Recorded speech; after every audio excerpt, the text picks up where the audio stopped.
Vamos levar nossos corações agora, nossos pensamentos, rogando a Jesus que nos ampare, nos sintonizando com a espiritualidade que tem trabalhado conosco, o entendimento do Evangelho e a vivência plena das suas diretrizes de libertação espiritual, consagrando o nosso planeta a um período de renovação, trazendo às consciências movimentos libertadores e aos corações a percepção da unicidade de Deus com cada um, seja através da oração, seja pelas expressões da própria vida. Aqueles que se consagram a valorizar essa caminhada em provimento da imortalidade da alma, que neste momento volvam as suas energias para o entendimento amplo das diretrizes lançadas por Jesus a esse planeta, consagrando-nos ao movimento interno de libertação, à autoiluminação, através da caridade e do amor. E que o Cristo nunca morra em nossas vidas, nunca seja crucificado, mas que ressuscite, mas que reviva todos os dias, pela oportunidade que nos dá de construirmos, após cada nascer do sol, movimentos diferentes na eternidade da nossa vida.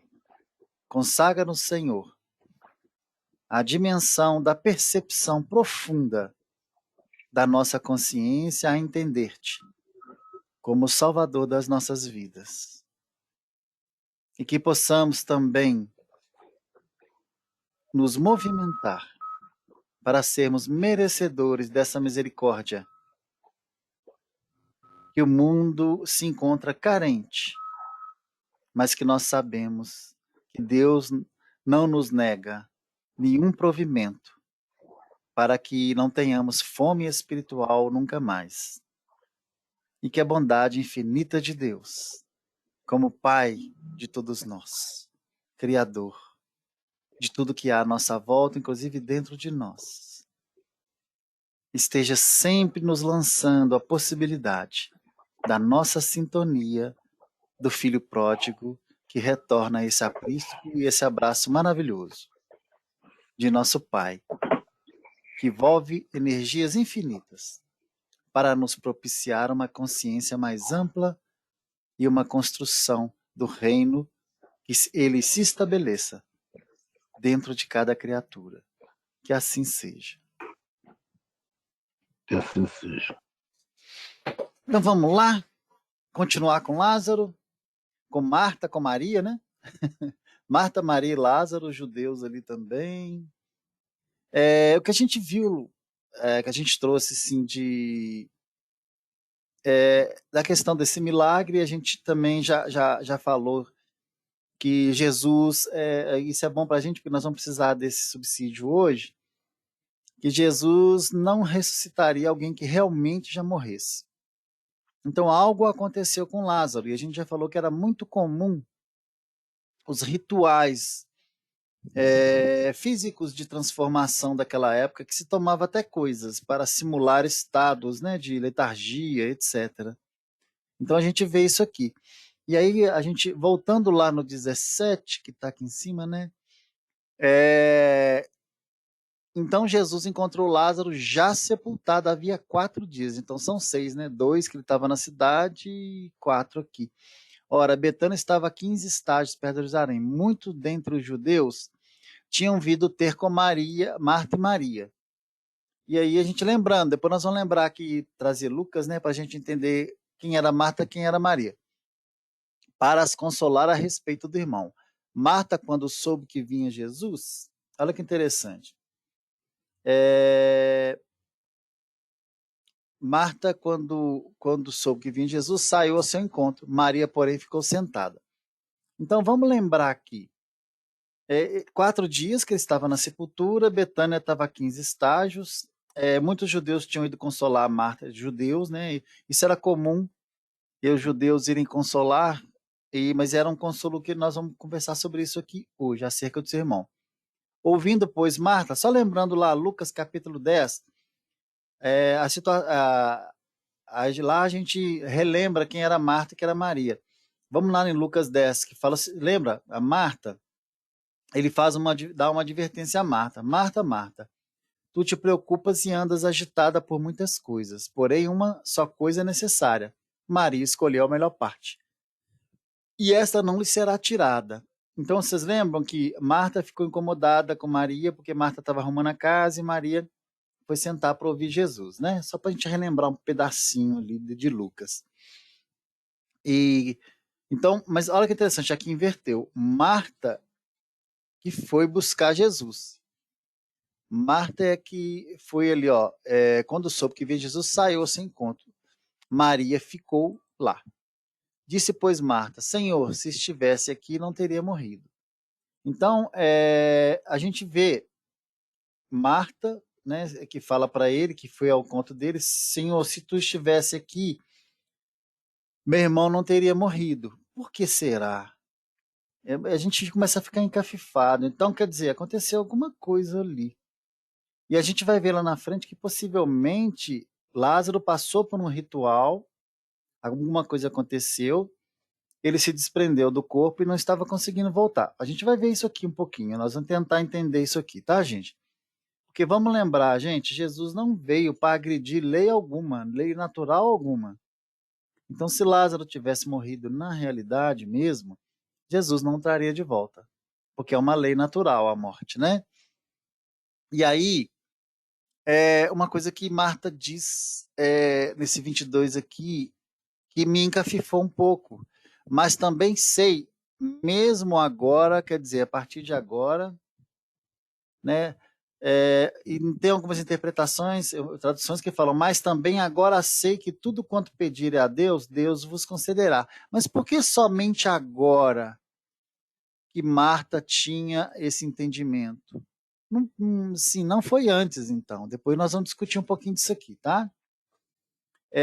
Disse-lhe, declarou Jesus, teu irmão há de ressurgir. Mas Marta, ela vai só, que ele há de ressurgir na ressurreição no último dia, que era o que se acreditava naquela época, né?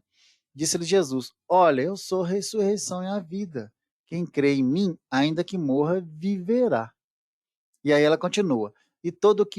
Continua, né? E todo que vive e crê em Jesus, todo que vive e crê em mim, não morrerá eternamente. Crê isto? Olha que interessante. Todo que vive em mim não morrerá, mas o que? Eternamente. Passará pela morte do corpo, sim, mas a morte espiritual não. Crê isto? Sim, Senhor, respondeu ela. Sim, Senhor, respondeu ela, e eu tenho crido que tu és o Cristo, o Filho de Deus, que devia vir ao mundo. Tendo dito isso, retirou-se e chamou Maria, a sua irmã, e lhe disse em particular, por que em particular, né? O mestre chegou e te chama. Pois que ela, ouvindo isso, levantou-se depressa e foi ter com ele, pois Jesus ainda não tinha entrado na aldeia, mas permanecia onde Marta o avistara com ele. Jesus, que estava com Maria em casa e a consolavam, vendo-a levantar-se depressa e sair, seguiram-na. Os judeus, né? Desculpa, os judeus que estavam com Maria. Supondo que ela iria ao túmulo para chorar. Quando Maria chegou ao lugar onde estava Jesus, olha que interessante. Quando Maria chegou ao lugar onde estava Jesus, ao vê-lo, lançou-se-lhe aos pés, dizendo, Senhor, se estiveras aqui, meu irmão não teria morrido. Olha que interessante. Agora é Maria. Antes foi Marta. Disse a mesma coisa. Isso tem um significado para a gente. Jesus, vendo-a chorar, e bem assim os judeus que acompanhava, agitou-se nos espíritos e comoveu-se. Depois nós vamos discutir isso aqui, tá, gente? Tem uma questão da tradução também que a gente precisa entender. Porque o choro dos judeus, o verbo que eles colocaram lá, para o choro dos judeus, é um verbo diferente para esse choro do Cristo. E perguntou, onde o sepultastes? E eles lhe responderam, Senhor, vem e vê. Jesus chorou. Então esse verbo aqui é diferente daquele, tá? Nós vamos ver isso aqui hoje. Então disseram os judeus, vede quanto o amava. mas alguns objetivaram. Não podia ele, que abriu os olhos ao cego, fazer o que este não morresse? Que ele acabou de curar o cego, né? Vocês lembram lá atrás.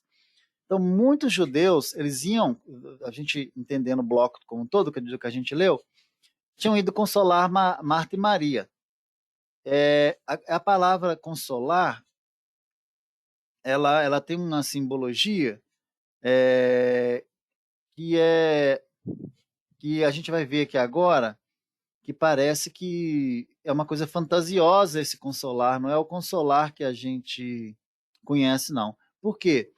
Vocês lembram que era comum daquele tempo alguns, não sei se a gente pode chamar de costumes, vamos falar, né? Eu ia falar rituais, mas são costumes.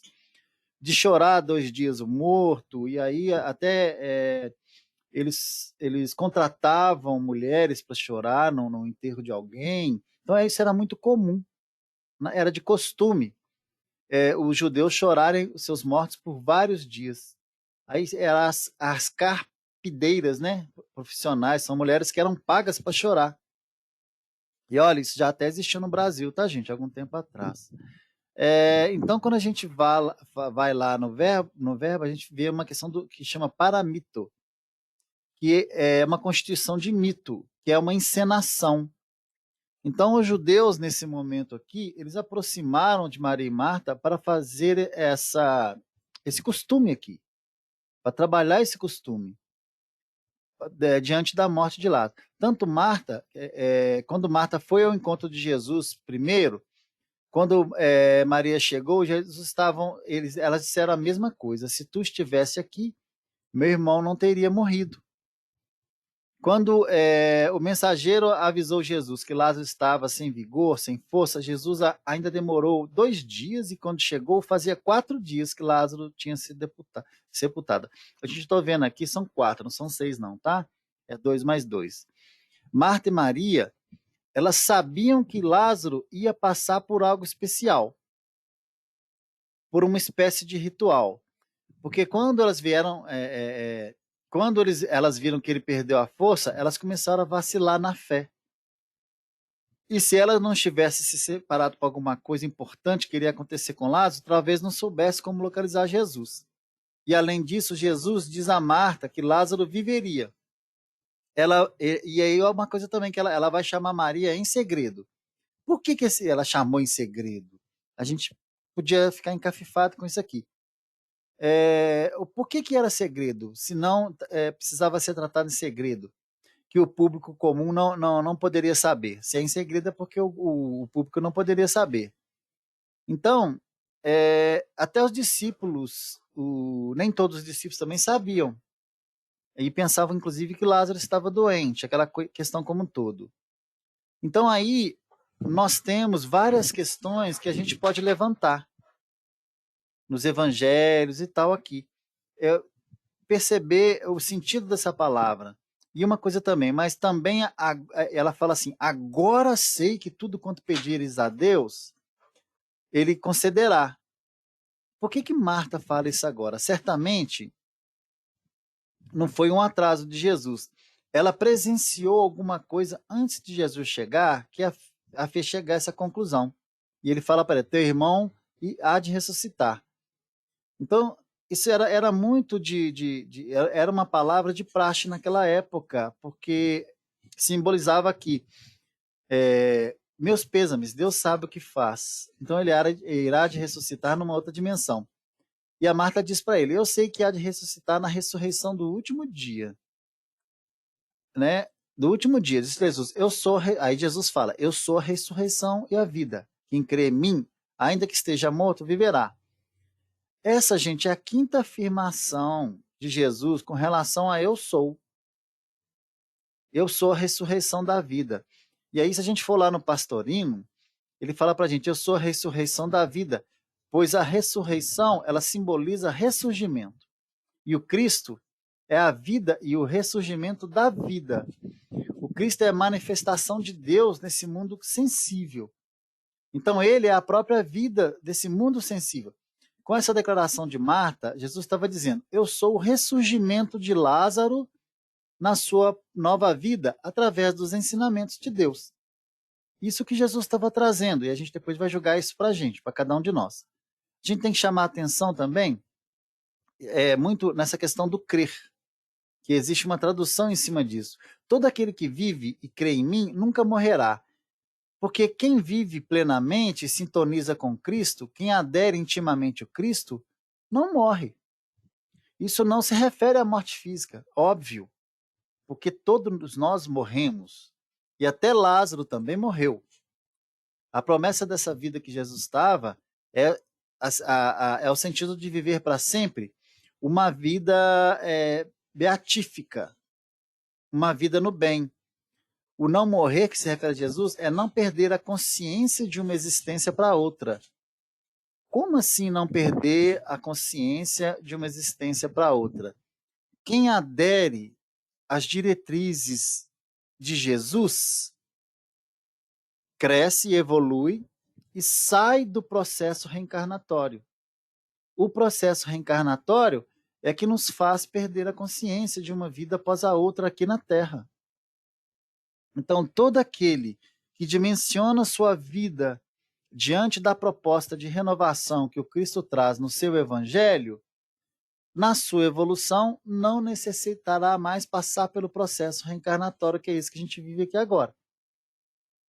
E aí, consequentemente, não precisará perder a sua consciência de suas vidas passadas, da sua consciência espiritual, para reencarnar num planeta.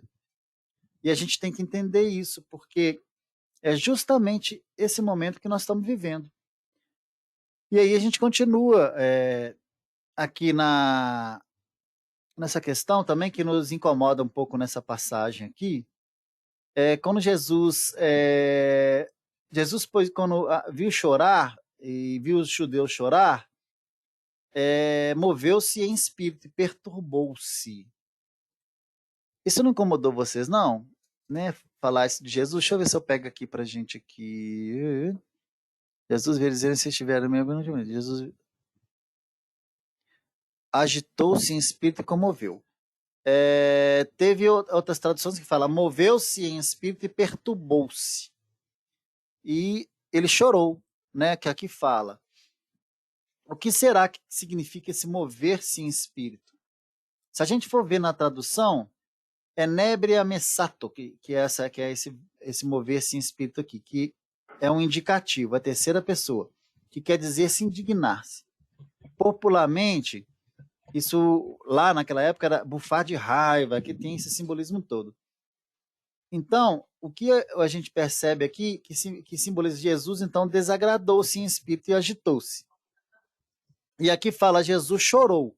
Esse é o versículo mais curto do Evangelho, vocês sabiam? Esse 35, duas palavras, né? Jesus chorou. Só que essa palavra desse choro aqui é diferente do choro dos judeus. Essa palavra do choro de Jesus é diferente do choro de Maria também. O verbo que se refere ao choro de Maria e dos judeus é klaiô, que quer dizer na tradução choro em voz alta, lamento, que é aquele choro que a gente sabe também que pode ser aquele choro que não é verdade.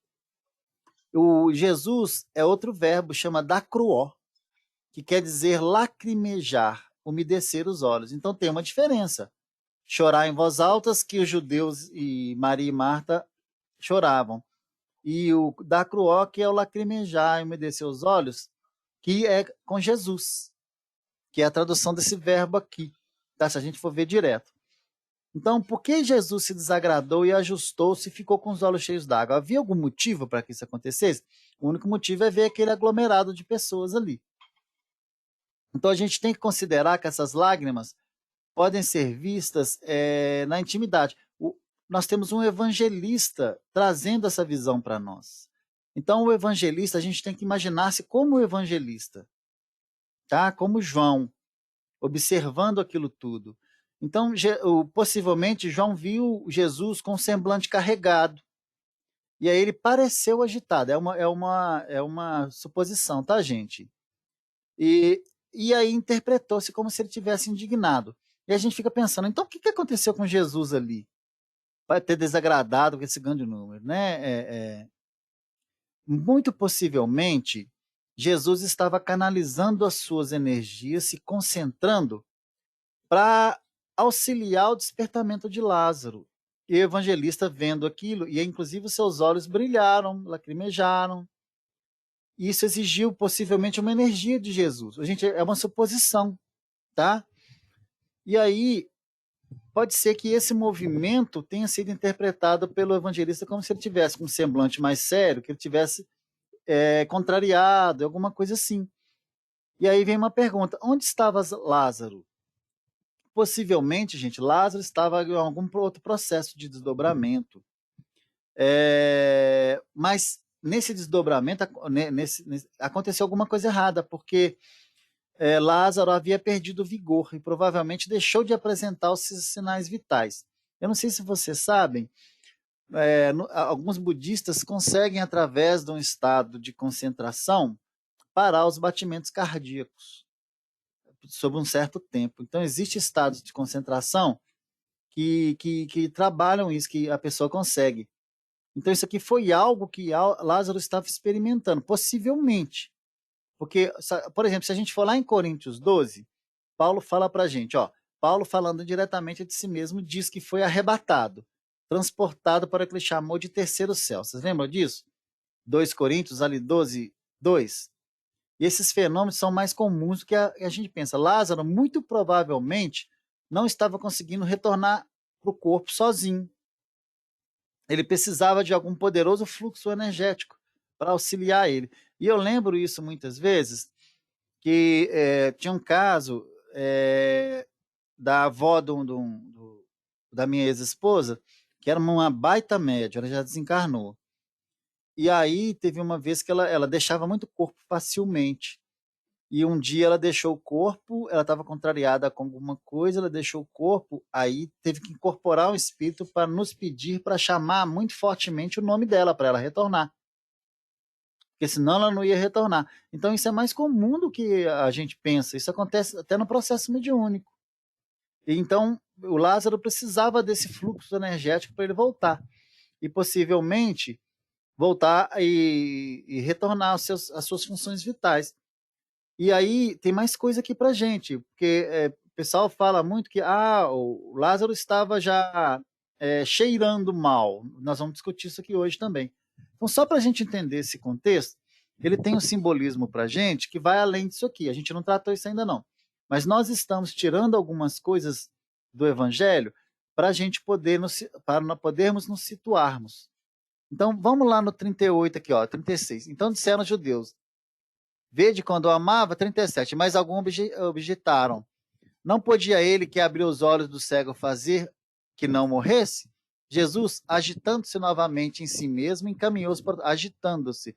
Então, se agitar aqui, possivelmente, é algum processo.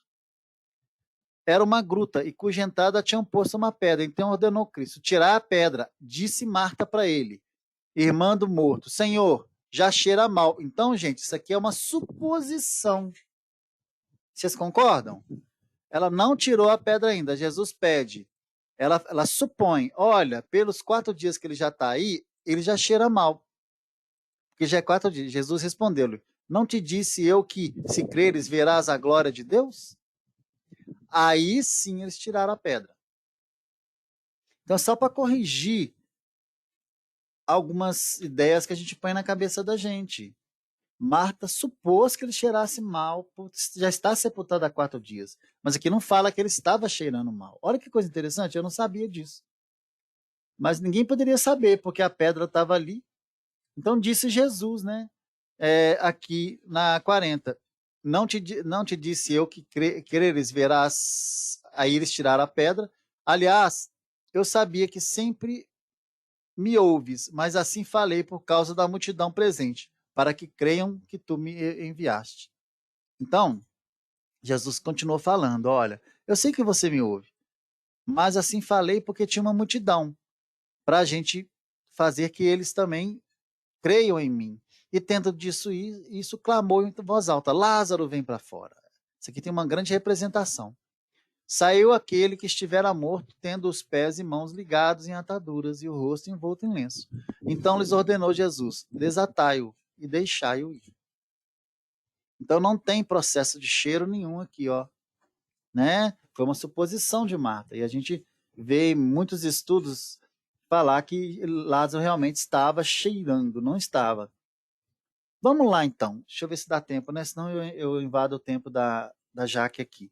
Só para a gente entender, a gente leu muito hoje, gente, só para entender o contexto. Mas agora nós vamos tentar tirar o espírito da letra. Jesus fala, Lázaro, Ô, Marcelo, oi, Marcelo, oi. por favor, eu não entendi bem. Pode ser que depois, segunda vez que eu ouvir, eu possa até entender melhor. Eu não entendi bem esse choro de Jesus. Não era choro, era É, emoção só. era olhos lacrimejando. Se a gente for lá no verbo, era o Lu, né, que está falando, não é isso? É, É. Ô, é. Lu, na interpretação do verbo, o choro que veio lá dos judeus e de Marta e Maria é um choro escandaloso, choro mesmo, né, assim. E também fazia parte daquele choro dramatizado, tá? Que era comum nessa época também, possivelmente dos judeus. Mas o choro de Jesus, o verbo que eu falei para vocês, é um verbo diferente. Então, quer dizer, o choro deles lá, judeus e Maria, para o choro de Jesus, eram verbos, lá no grego ali, eram verbos diferentes. Então, a tradução do choro de Jesus era olhos brilhando, lacrimejando. E a dos judeus e Marta e Maria, não, isso aí era choro escandaloso. Né? Ah, tá. Então, sim, Mais é brilho, então, nos olhos. aí, assim, eu até trouxe para vocês, claro que isso é uma suposição. Estava no momento que Jesus estava se concentrando para chamar Lázaro. Então, se ele estava naquele momento, possivelmente ele deve ter ficado mais sério, mais concentrado, franziu a testa, e aí João olhou para ele e achou que ele estava, pode ser, tá, gente, contrariado.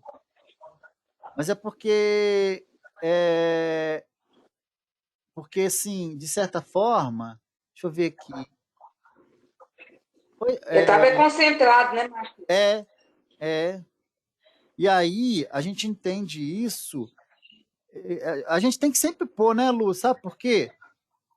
Não é que, claro que tem coisa errada, não tem coisa errada no evangelho, mas assim, na tradução, a gente pode entender mais profundamente, né? E quando a gente fala isso, a gente vê que a gente precisa abrir nossa mente para entender qual que é a real mensagem que está trazendo aqui, Ele sabe? podia estar em oração, aquela hora, Pode, isso né? mesmo, Lu, isso mesmo, né? Ouvindo a voz do Pai. Viu como é que é bacana, Lu, a gente, assim, ir na origem? Eu acho que isso foi muito que Haroldo fez, né? Ele sentiu essa necessidade quando ele aí foi lá estudar grego, lembra? Com o Haroldo foi até para o FMG, para buscar os manuscritos acho que foi muito isso, pegar um pouquinho dessa profundidade. Claro que evangelho é evangelho, né? Mas assim, a gente pode entender o que, de certa forma, traz para a gente esse momento com Lázaro aqui, e aí umas coisas a gente chega a uma conclusão. O Jesus não contrariou nenhuma lei natural. Então você imagina, ele iria contrariar o momento da morte que é vinculado ao processo reencarnatório dos habitantes da Terra, encarnados? Né? Ele possivelmente intercedeu num processo que estava acontecendo com Lázaro. E aí a gente desconfia disso porque Marta vai falar com Maria e fala com ela em segredo. Opa, Jesus está aí, É. tá, aquela coisa toda. Então, quer dizer, elas estavam escondendo alguma coisa ali que aconteceu, né? Que a gente não sabe o que é e tal, aquela coisa toda. Então, tinha algo acontecendo. E Lázaro, e era interessante, uma coisa também que é bacana a gente quebrar aqui é que é ela que supôs que Lázaro estava cheirando mal. Mas depois que abriu, tirou a pedra, né? Ninguém falou mais de cheiro, você reparou? Ninguém falou de cheiro. Então, porque É. antes, quando eu estudava essas passagens, a gente fala muito, né, que Lázaro estava até mal cheiroso, mas a gente não pode falar isso, não. Agora que eu vi que a gente não pode falar isso. Por que não pode falar? Porque não está escrito isso ali. Foi uma suposição dela aqui, ó. Tirai a pedra, né? Disse-lhe Maria, Marta, irmã do morto. Senhor, já cheira mal, porque já é. Ela fez uma suposição. Já é de 4 dias que ele está aí. Jesus chama ela a responsabilidade, fala, não te disse que se creres verás a glória de Deus? Acredita, mulher. Acredita que eu sou o Salvador e tal. E Jesus, levantando os olhos para o céu, diz, Pai, graças te dou porque me ouviste. Quer dizer, ouviu o pedido de Jesus. Aliás, eu sabia sempre que me ouves, mas assim falei por causa da multidão presente, para que criar. Então, quer dizer, Jesus fez aquele pedido verbalmente para a multidão crer nele, acreditar nele. Mas não, a gente sabe disso, eu vou falar só mais uma vez isso, tá, gente? Eu prometo que estou repetindo muito isso.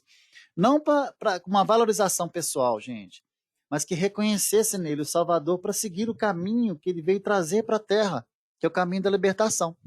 E aí, tendo dito isso, ele clamou em voz alta: Lázaro, vem para fora. Aí, Lu, olha que coisa, não tem ninguém falando de cheiro aqui, ó. Saiu aquele que estivera morto, tendo os pés e mãos ligados com ataduras e rosto envolto. Então lhes ordenou: desatai-o. E dentro dos judeus tinham vindo visitar Maria, vendo o que fizeram, creram nele. Olha, aconteceu, ó, os judeus. Aí teve a fofocaiada, né? Outros, porém, foram ter com os fariseus. E lhes contaram o que Jesus realizara. Depois tem uma questão dos sacerdotes aqui embaixo que nós vamos estudar daqui a pouco. Mas olha que coisa interessante, né? A gente despertar para isso, né? Olha que coisa interessante. Gente, vocês podem discordar, tá? Podem discordar, tá bom? Não tem problema. Quanto mais vai estudando, mais vai descobrindo, né, Marcelo? E aí, Lu, o que a gente tira disso tudo? O ensinamento de Cheguei Jesus, agora, né? porque estava na aula da faculdade, já concordo com tudo, viu, meu Tite? Mas você pode discordar, viu? Também, é muito rico discordar. Não, mas é muito interessante. Mas você sabe que até eu não tinha prestado atenção nisso, você acredita? Eu olhei ali e falei, gente... Não, na hora que você falou que Marta supôs, ela supôs, né? Supôs. E as pessoas falam que tá. Quando fala tirar o espírito da letra, né, gente? É verdade. Porque eu nunca pensei nessa suposição da Marta. Então era dela, a suposição era dela. Era dela. E aí, de certa forma... E de certa forma, Elisé, traz pra gente o entendimento que realmente, até o Vandeco falou isso na semana passada, ele estava passando por um estado cataléptico, aquele estado que aparenta morte, né? Porque senão ele estaria realmente cheirando mal. Ele estaria cheirando mal. São suposições, tá, gente? Mas são coisas lógicas, né? A gente não está assim... O que a gente tinha? E outra coisa, não sei se você falou, Cíntia, que Jesus deixou claro, ele não veio destruir a lei. É verdade. Né? Então ele não veio destruir a lei. Então, sim, para que ele traria alguém da real morte, né? Para que ele traria alguém da real morte? O que a gente tem que entender aqui é que tem um significado. E aí a gente vai trabalhar isso aqui, ó, quer ver? Esse aqui, ó, Lázaro, esse chamado de Jesus, ele clamou em voz alta. Mas ele justificou até a voz alta, né? Ele falou por causa do pessoal que estava em volta dele. Ele falou aqui atrás. Então vamos entender isso. Lázaro sai para fora. Lázaro quer dizer auxílio de Deus. Né, esse nome. Todos nós temos um Lázaro dentro de nós à nossa disposição. Vamos entender isso, gente? Todos nós temos um Lázaro dentro de nós à nossa disposição. Jesus ordena que Lázaro venha para fora. Então ele pede que o auxílio de Deus, que está dormindo numa caverna escura dentro de nós, deve vir para fora. Ou seja, deve partir de dentro de nós em direção dos outros. O que Jesus estava simbolizando para a gente? Que a gente precisa libertar o Cristo interno. Deixa eu só... Tem um microfone em loop. Peraí, deixa eu ver se eu consigo tirar ele aqui. Ô, Marcela, aí eu tô desligando. Eu tô trocando de celular para computador. Ah, tá. Tá ok. Você. Tá aí. Tá ótimo. E aí, gente, é o Obrigada, seguinte. desculpa. Não, de jeito algum, Lu, não se preocupe. Tecnologia tem dessas coisas, e a gente entende. Quando Jesus fala, Lázaro sai para fora, é um simbolismo. Lázaro quer dizer auxílio de Deus. Ele está querendo libertar em nós, trazermos que nós temos à disposição da gente um Lázaro interno, que é um auxílio de Deus. A gente busca esse auxílio de Deus fora da gente, no céu, tal, né? Esse auxílio de Deus muitas vezes vem de dentro de nós para fora. Todos nós temos esse Lázaro dentro de nós, e Jesus ordena, Lázaro, vem para fora. Então, ele pedindo que esse auxílio de Deus que está dormitando dentro da gente, nessa caverna, a gente precisa tirar essa pedra, essa dureza de coração, essa dureza de sentimento que simboliza essa pedra na caverna, que fecha a caverna, para que isso venha para fora, para que a bondade que existe na representação do Cristo interno, do Deus que habita dentro de nós, se explicite através das nossas atitudes, pensamentos, palavras, etc. Isso aqui é um chamado de que esse movimento de Deus, que é a misericórdia, auxílio de Deus, se chama misericórdia às vezes, ele possa sair de nós e atuar à nossa volta, na direção dos outros. E é interessante, que olha que coisa bacana, esse auxílio de Deus, ele está com os pés e mãos atadas e um lenço sobre o rosto, dificultando o movimento, ok? A ação do contato com esse mundo exterior. Aí Jesus ordena que Lázaro seja desatado. Então, o que simboliza, então, desatar esse auxílio de Deus? Sai para fora é o despertamento do auxílio de Deus que nós podemos praticar, nos tornando instrumento, veículos de manifestação de Deus. É um chamamento para que o que há de melhor em nós, a gente consiga colocar para fora. E aí, mesmo assim, a gente vai atado, a gente não sente o chão, não sente, a gente precisa sentir. Muitas vezes o que a gente considera sagrado dentro da gente, a gente acha que é particular nosso e a gente fecha ele só pra gente. Isso já aconteceu comigo, tá, gente? Um certo tempo, todas as coisas sagradas que partiam de mim, eu achava que era minha e eu tinha que me apropriar disso somente. Não. Isso existe dentro de nós para ser dividido com o outro. E eu percebi isso muito depois. E aí, o tirar algo sagrado vai sair de dentro da gente. E a gente precisa desatar essas faixas para que esse algo sagrado se introduza no mundo, alcance o meu próximo. Eu possa senti-lo, percebê-lo, atuar nele. Então, é um movimento magnífico. A gente falou disso ontem, inclusive, né, no estudo. Depois eu vou mandar o estudo para vocês que eu gravei o de ontem, tá? É isso, é trazer essa explicitude do Cristo que existe em nós, fazer ele partir para a vida, ele se expressar através de nós. Então, esse chamado de Lázaro é maravilhoso para a gente. Ele tem uma representação divina na nossa vida. Divina. É por isso que o Paulo fala que é o sétimo céu, né? Essa consagração, essa estrutura de bênçãos que nós temos dentro da gente, que a gente precisa colocar isso funcionando e produzindo coisas boas para o mundo. E aí ele continua aqui no 45. Muito dentre os judeus, então, que tinham vindo visitar, creram, né, e vendo que Jesus, acreditaram no Cristo, que esse era o objetivo. Outros, porém, foram ter com os fariseus, eles contaram do que Jesus ressuscitara. E aí, aqueles homens, e assim, isso muito acontece até hoje, né? Eles pensaram que se tratava de uma ressurreição, acharam que Lázaro tinha morrido mesmo. E essa crença é reforçada até lá em Mateus 27, 51 a 53, para quem quiser ir lá.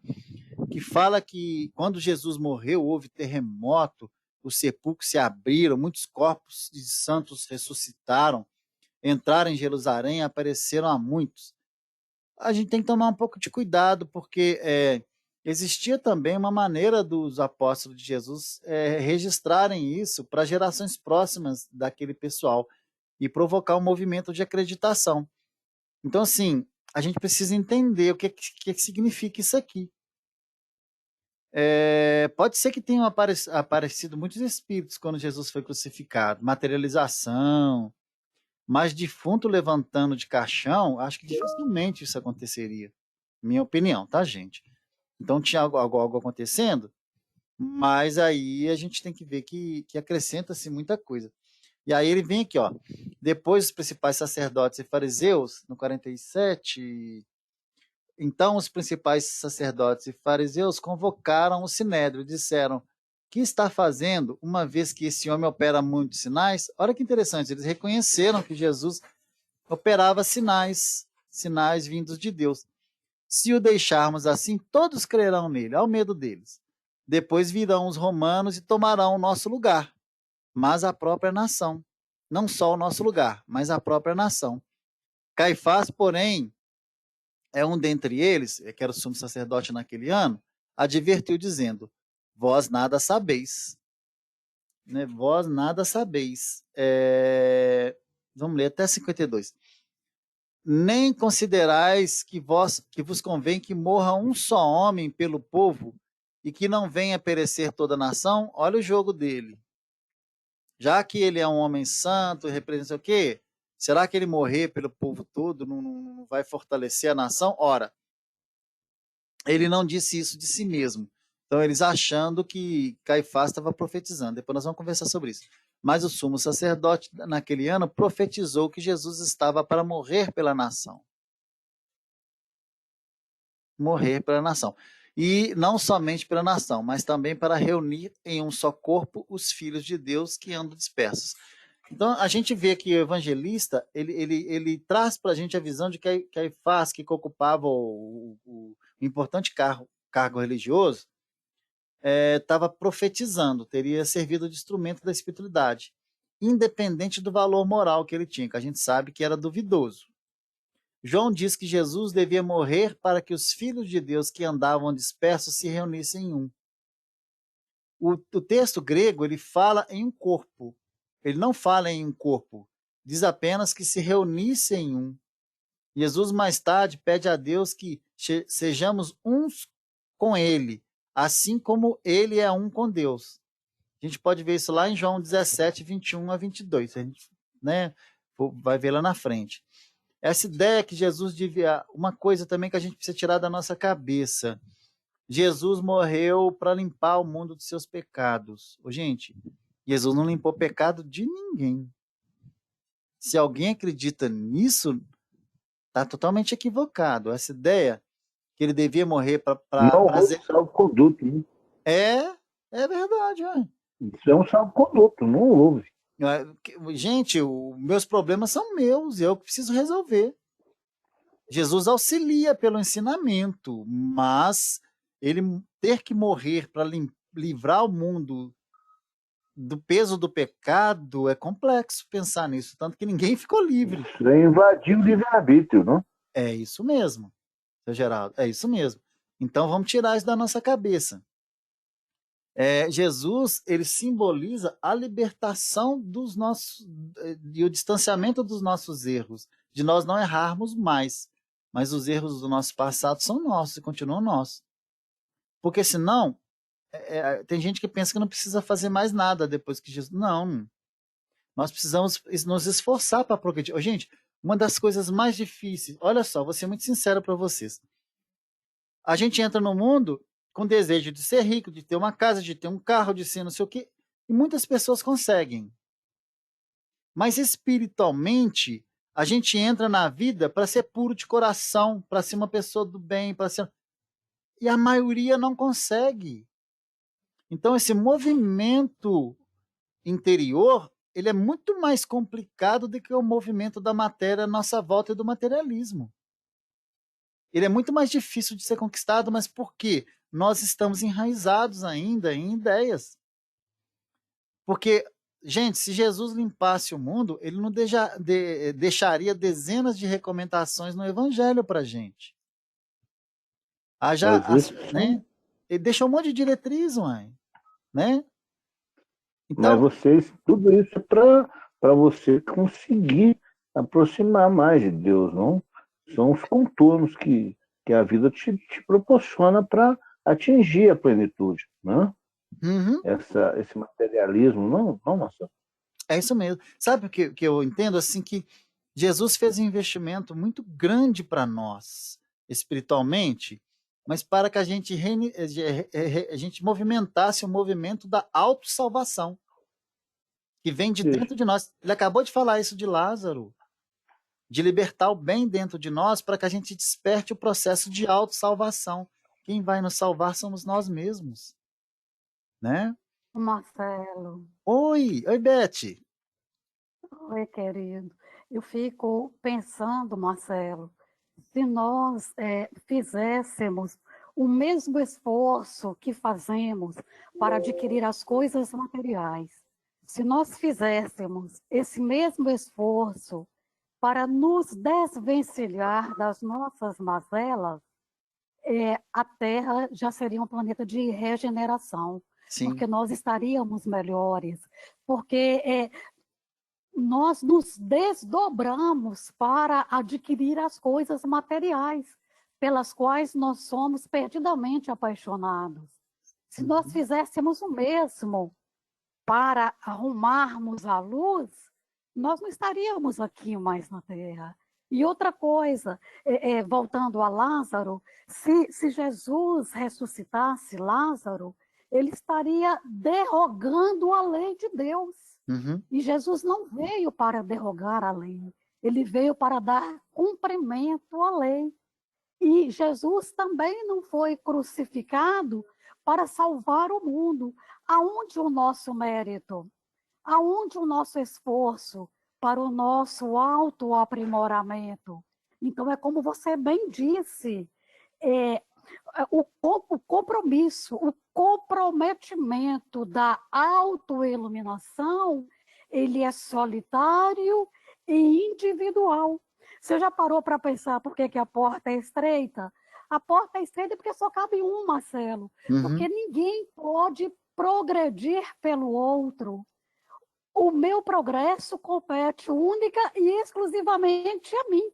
Por isso que a porta é estreita. Então, nós temos que entender que o processo de autoiluminação, ele é intransferível, ele é individual, total e absolutamente solitário, não é isso? Isso mesmo, Beth. É um movimento individual. Já que você tocou nesse assunto, vamos puxar um outro assunto que tem a ver com isso aqui, que eu gostei demais. Então, a gente pode aceitar que essa ideia que Jesus morreu por nós é simplesmente um movimento de amor dele pela humanidade. Mas por que é um movimento de amor? Porque Jesus estava ofertando à Terra um movimento pedagógico que precisava durar até hoje e ia possivelmente eternamente em nós, de libertação. O que quer dizer isso? Que na nossa maneira de pensar, na nossa psique, que quem é pedagogo sabe disso, cada um tem uma maneira de aprender. E na Terra, daquela época para cá, infelizmente, nós aprendemos muito com erro, errando. Não precisamos, mas aprendemos muito com erro. E o nosso processo cognitivo, a nossa maneira de aprender, a gente aprende muito com escândalos. Não sei se você... Não estou falando em escândalos, é sobre superexcitação de situações. Por exemplo, se nós assistimos a TV agora e eu ver a notícia, nossa, os jardins ali da Praça da Liberdade está lindo, as flores nasceram, não sei o quê. Mas olha, um menino aconteceu isso, outra ali vacinou falso, outra ali não sei o quê. Olha que interessante. A nossa mente ela vai guardar aquelas flores no máximo um dia. Nossa, nasceram as flores lá na Praça da Liberdade, estava lindo. Ah, mas não. Aí nós vamos comentar, olha, aconteceu o jornal. Então, nós somos afeiçoados na questão negativa. E aí, Jesus, na trajetória dele, passou por esse momento de morrer, entre aspas, naquela data, no lugar, daquela forma, que foi uma maneira dele encontrou para fazer com que essa lembrança ficasse na terra, em nós, nas nossas mentes, na nossa vida. Porque nós precisamos dela. E aí isso eternizou os seus ensinamentos. Eles ficaram. Então, é um processo pedagógico, é uma metodologia adequada ao nosso processo de aprendizagem. Porque se nós fôssemos cidadãos totalmente do bem, nós o reconheceríamos, ele não precisava fazer milagre, o milagre ele veio com milagre por causa disso, e aí a gente nos convenceria só de olhar para ele e sentir a energia dele, mas não. Muitos olharam e foram até contrários àquela energia de uma pessoa, entre aspas, ou tira aspas, santo.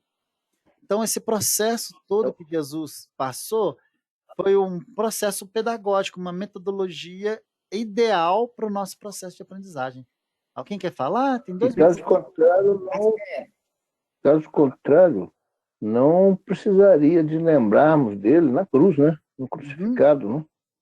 É só a conexão, o despertar do Cristo existente dentro de nós, essa centelha. Você faria isso, não é? Seria necessário uma imagem para fixação, não é? Isso mesmo, né?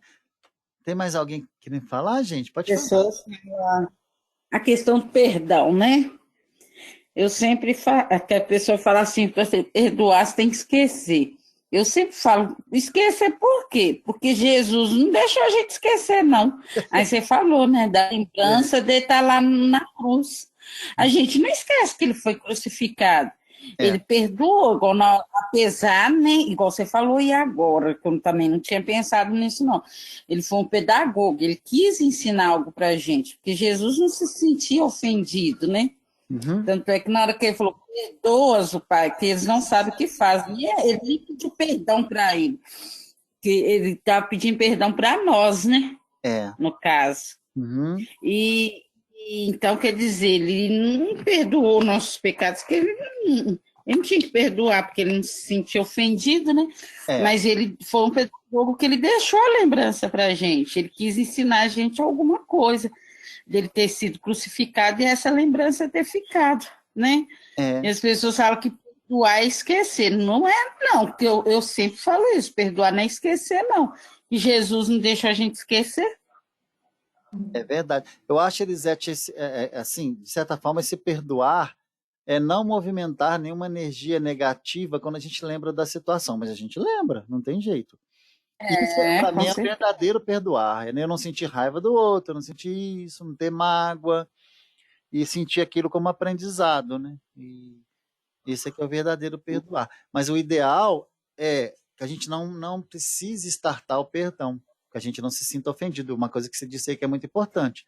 Jesus já tinha passado muito dessa necessidade de perdoar, porque ele não se sentiu ofendido de forma alguma, né? Outra coisa, Marcelo, já que ela falou do perdão, o esquecimento é da memória. Se eu tenho boa memória, eu não vou me esquecer de nada. Verdade. Agora, perdoar é justamente o que você falou. Perdoar é não se comprazer com a desgraça daquele que te ofendeu. Uhum. É vê-lo sem mágoa, é não guardar mágoa. É pura e simplesmente você não guardar mágoa. Agora, lembrar da ofensa, se sua memória é boa, você não vai esquecer nunca. Agora, essa lembrança também não pode fazer com que a adrenalina suba e você se alimente das vibrações negativas. Então, o perdão é você não se comprazer com a desgraça do outro. Isso mesmo, Beth. A gente não movimentar essa energia, né, assim, em relação ao outro, o que não é positivo. Então, assim, de tudo que a gente leu bastante coisa hoje, foi bacana que hoje deu tempo da gente tirar também o entendimento, né, esclarecer um pouquinho a respeito do entendimento dessa passagem, que ela é desafiadora, tá, gente? Ela é desafiadora, entendê-la na sua profundidade e também ir atrás do espírito de representação do que ela traz para a gente. E aí entender que ninguém foi salvo porque Jesus foi crucificado, porque a salvação ela depende das nossas próprias atitudes. Sem imitar Jesus, sem desenvolver o seu Cristo interno, não é possível nenhum processo de salvação. Então, ele veio através dos seus movimentos, da sua ideia, da sua palavra, do seu sentimento, das suas atitudes, trazer uma exemplificação para a gente. Mas não vamos esquecer, gente, que a gente pode imaginarmos como os apóstolos observando Jesus, e muitas coisas foram percepções dos apóstolos. Porque Jesus era além da visão dos apóstolos. Então, alguma coisa, às vezes, que é trazida, que a gente joga para dentro da gente, a gente acredita, quando você vai ver e vai pensar profundamente, vai na etimologia, vai no significado da palavra, vai na tradução, a gente percebe que pode representar outras coisas, mas que o espírito da mensagem de Jesus está ali para a gente pegar, para a gente desenvolver e para a gente aplicar na nossa vida. E isso é que é o mais importante do Evangelho, a gente trazer essa vivência para a nossa vida. Porque foi esse o objetivo dessa vinda de Jesus nessa época. Deixar esse legado, o legado da reforma íntima, o legado do esforço íntimo e o legado também de nos transformarmos objetos da vontade divina no processo de caridade e de compaixão. Servirmos. Né? Aí quando a gente, eu lembro muito de Maria, né? Quando a gente fala da serva, né? Do servo. O servo é aquele que serve, mas com consentimento da sua consciência. Não é aquele que é escravo. Então, o servo de Deus é aquele que se conscientizou da existência de Deus, estabeleceu esse processo divino, está libertando esse Lázaro de dentro, trazendo ele para fora, tirando as suas amarras, os panos, né, que se revestem, para que ele sinta, perceba o mundo, mas na dimensão da libertação, que é o que significa o nome de Lázaro para nós, né? Que é o que significa isso. Libertação do Deus que existe entre nós, do sagrado que existe entre nós. E é isso que a gente precisa. Quando Jesus fala desse Lázaro sair para fora, é despertar a representação divina que existe em nós. Para quem está do nosso lado, Lázaro é auxílio de Deus, é libertar esses instrumentos. Eu gosto muito de lembrar de Maria, eis aqui a sua serva.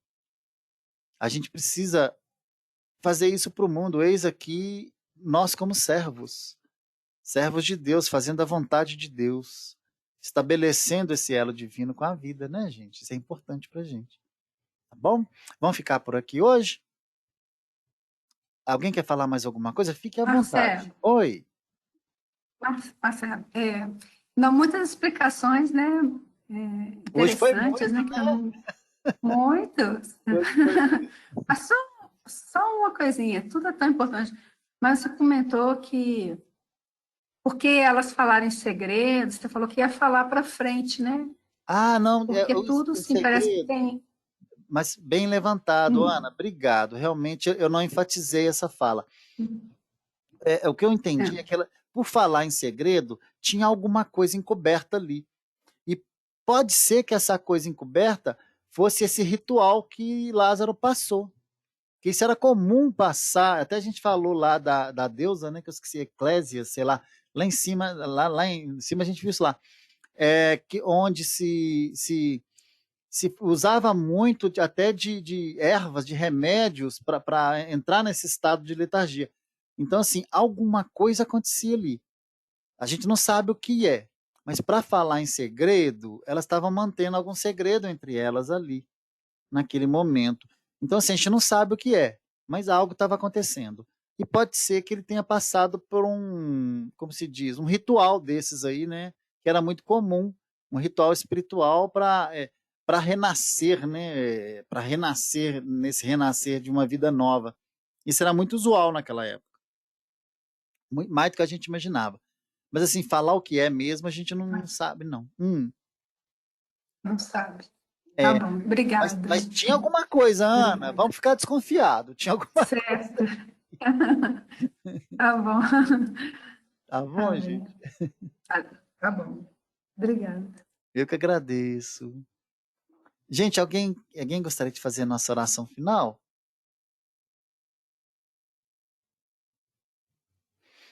Então eu vou fazer. Nós vamos então agradecer. Agradecer a presença de vocês, em nome de Deus, essa junção, esse sentimento, essa reciprocidade, essa família espírita que aqui está, todos nós nos entregando a esses movimentos libertadores, trocando aquilo que há de mais rico dentro da gente, que é o entendimento, e nos propiciando nos movimentarmos para nos libertar dessas amarras que nos vinculam ainda a esse sofrimento terreno. E que a gente tenha a possibilidade de enxergar tudo aquilo que chega até nós como oportunidades divinas, de exercermos isso que Jesus trouxe através do seu Evangelho, cheio de amor, disposição, vontade, e não nos esquecemos que nós precisamos nos apropriar da nossa própria vida, nesse movimento de servir a essa causa. Não vamos passar por essa vida como turistas, vamos passar como efetivamente aqueles que aproveitam a oportunidade da vida para engajarem no seu espírito o protagonismo da libertação, a libertação de todos os males, na moralidade da nossa consciência, que interfere nas nossas atitudes, nas nossas palavras e nos nossos pensamentos. Porque precisamos ser seres melhores para construirmos um mundo melhor. Que Jesus nos abençoe e nos fortaleça sempre. Que assim seja.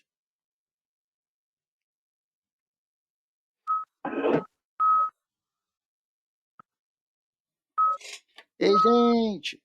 Graças a Deus. Graças Boa a noite para todos. Muito obrigado por esse momento. Boa noite. Até semana que vem. Fiquem Boa com noite, Deus. Elisete. Boa noite, Ana Lúcia. Boa noite, Beck. Sou Geraldo, Marcelo.